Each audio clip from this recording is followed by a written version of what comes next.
Hey everybody, welcome back to my critique series. Today we're going to go over the shoulder. We're going to talk about what we need to see on the shoulder x-ray every time we take one. So I hope this is helpful. If you have questions about positioning, you can refer to the shoulder positioning video, which is on the Sterling Hub. Uh, Anyway, let's get going.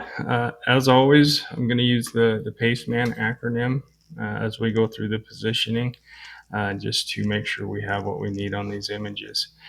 Just to note, these images that I am showing you are really close to what you need to be seeing. There are some anomalies, and I'll talk about those, but for the most part, this is what you need to see. So, all right, first view is an AP view, okay? Here we do an AP external rotation where the hand is turned out, and it's just a straight on shot into the shoulder with the patient's back against the image receptor. So position wise, this is in a good position. It's a very nice AP image. We can see a joint right here between the clavicle and the acromion. So there's very little rotation. So yeah, all in all, a good AP image. There is a bra strap clip right here. So we need to make sure that we're taking bras off for shoulder x-rays or necklaces or what have you. So the area, yeah, we're able to see the area that we need to see. So rule of thumb, superiorly, we need the skin margin of the shoulder, okay? Medially, we need to be able to see the sternoclavicular joint right here, okay? So if our light is at the mid-sagittal plane and we're able to see the sternoclavicular joint, we're in good shape, okay? Laterally, we need to see the lateral skin margin, okay? And inferiorly, okay, you can see the scapula. Here's the superior border. Here's the inferior border right here. We need to be able to see the entire scapula on the AP view, okay? And about a third of the humerus. So, yeah, we're in good shape area-wise. Collimation, we could be a little bit tighter. You can see a collimation line right here. And of course, our collimation line right there, medially. We could have collimated a little bit more. We don't need all this area out there. So our lateral border could be right here close to the skin border as long as we're getting the SC joint. Okay, so we could have collimated a little more tightly on this, but all in all, not too bad. Exposure wise, it's a nice picture. Good contrast. It is a contrasty picture. We can see good periosteum or the edges of the bones. We're able to depict the greater tubercle and the lesser tubercle right here.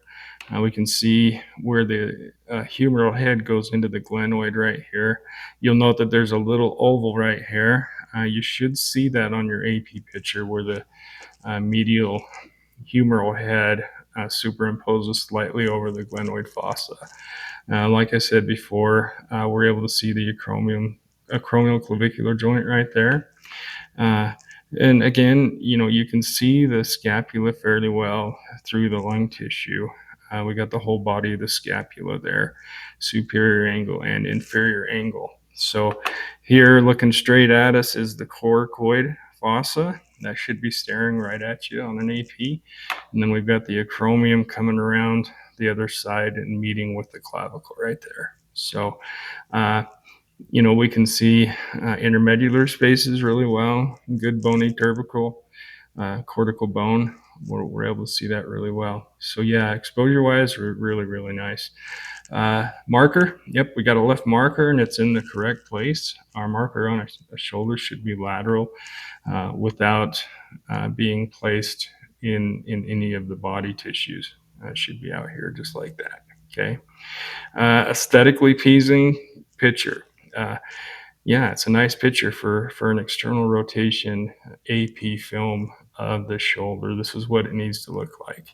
The only change I would make is have the patient take the bra off, and we could collimate a little bit tighter here but would never redo this picture. It's a nice picture. Okay.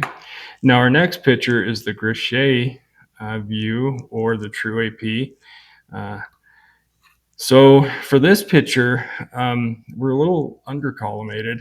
Um, Generally, is what we need to be able to see is the joint between the glenoid and the humeral head. You ought to be able to uh, stuff a pencil through there. That joint should be wide open, uh, so that the provider and the radiologist can verify whether there's an issue with the glenoid at all. Okay.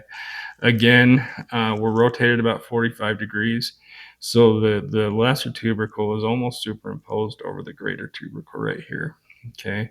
We're able to see about a third of the humerus. We're also able to see where the medial clavicle meets the sternum right here.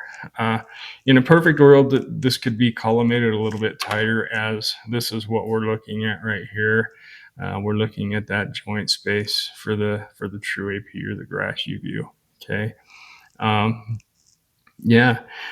So yeah, position wise, area wise, we're doing really well. Collimation, we could be a little bit tighter. Exposure, it's a nice exposure. Uh, You'll know that it's a little bit lighter here, just because we're going through the bicep right here. There's more tissue to catch X-ray photons, which means less X-ray photons are going to reach the image receptor, giving you a lighter image. But all in all, good exposure. We're able to see what we need to see. So nice Gaucher view. There is a marker there. Again, it's laterally placed and not in the body cavity. So very, very nice. Uh, and it is aesthetically pleasing. I could look at that image and know that that is a Gaucher view, just for the fact that we can see the joint space between the humeral head right here and the glenoid. When you shoot an AP correctly, uh, our humeral head is going to look like a sideways ice cream cone, if you will, or kind of a walking stick. Um, the humeral head is going to sit medially to the shaft of the humerus. So it's a nice picture.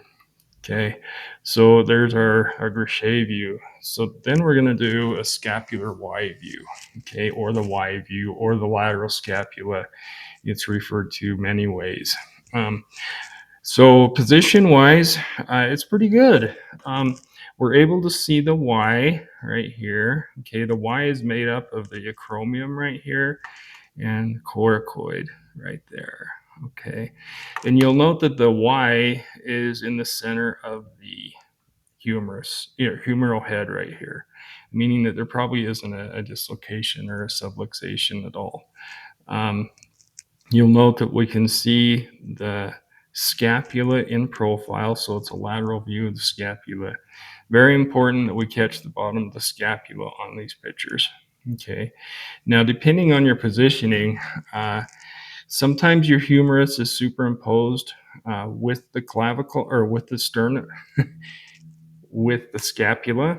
Okay, and at this point, the patient has an arm in like this, so our humerus is actually interior. Uh, we can do that with the arm out as well, which will place the humerus out in this area. In a perfect world, we want to be able to see the profile of the scapula by itself. Okay, just make sure you're catching the top of the Y, right, or superior skin margin, and we need to be able to see the inferior margin of the lateral portion of the scapula. Okay. Um, Y views take a little bit of practice to get right, and this one's pretty good. Like I said before, that acromion and uh, coracoid process make our Y, and it's actually sitting right in the middle of the humeral head, which is what we want to see. So exposure wise, we're pretty nice. Again, we're a little bit lighter through here just because there's more tissue to go through right there.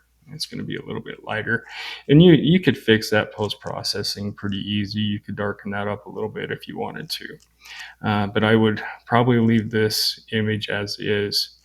It is correctly marked. This is the left, and you'll note that the left is on the other side compared to that, right? That is a left shoulder looking at us. And then we go to the Y view and it looks like it's a right. But the thing you got to remember is we shot this PA, and anytime I shoot an image PA, I like to put the marker on there that says PA. That way the radiologist knows that we did shoot this posterior to anterior. So we are looking at the patient. He's facing away from us, and this is his left side. I hope that makes sense. So as far as Y views to go, aesthetically pleasing picture. Exposure is nice. It could be collimated a little bit tighter, but yeah, I wouldn't throw this in the way. That's a pretty good picture. So, all right, now an axillary view is our fourth view. And I will say that with the Paxos 100 units, it's tough to get an axillary view in the traditional way. We usually shoot down through the top of the shoulder with the patient's arm reaching across the image receptor. But the image receptor on the Paxos unit is so big, it's hard for a patient to reach across there effectively, especially when they're hurting. There are other views that you can do to do the same thing. You can kind of see it on the Y view. And one of these days, I'm going to make a video going over a couple of those axillary views that you can use if the doctor absolutely wants an axillary view. The reason we do the axillary view is to note if it is a posterior dislocation or an anterior dislocation. Okay, so position-wise, we're pretty good. You'll note that the acromion comes across right there, so we know that this area right here is the anterior portion of the patient's body, okay, because the coracoid process sits anterior and the acromion comes around in the posterior area, okay?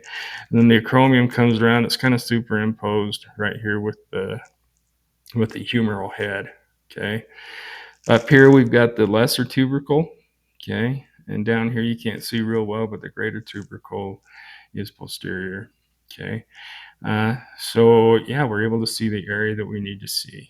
We need to be able to see about a quarter of the humerus, but the area that we're interested in is the actual joint space where the humeral head is sitting right against the glenoid right here.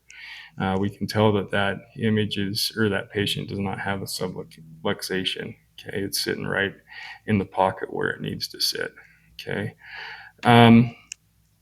so exposure-wise, like I say, we've got more tissue here that we're going through, so it's a little bit lighter where there's less tissue here, so it's a little bit darker.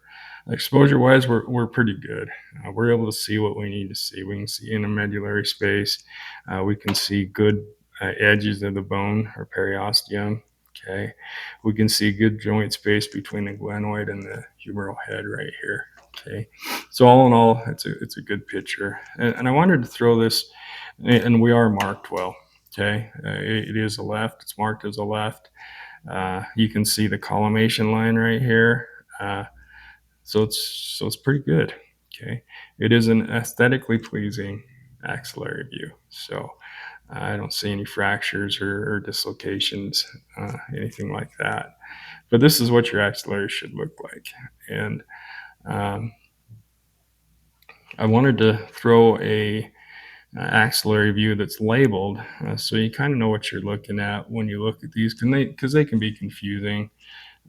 Like I showed you on the picture, you got your coracoid coming up to the anterior side, the acromion to the posterior side, which is slightly superimposed by the humeral head, the greater tubercle or the lesser tubercle right here, and the greater tubercle right here. Okay, and then of course we've got our glenoid fossa right there, and the scapula right here. We do not have to see the entire scapula on an axillary view. Just remember that we're more worried about the joint itself. Okay. Well, I hope this was helpful. I hope that you can use this in your daily practice. Knowing what to look for when you take the picture is very important. Just pay attention to your collimation. Make sure you're collimating to what you want to see. Okay. If there's any questions about the positioning end of it, just go into the Sterling Hub or my YouTube page, the Wyoming X-Ray Guy, and go over the positioning of the shoulders. Shoulders take a little bit to learn, but I know you guys are doing a great job. Keep up the hard work. I'm proud of all of you. Please reach out if you have questions. Okay, and we'll be back next week with a image review over a clavicle. So we will see you then.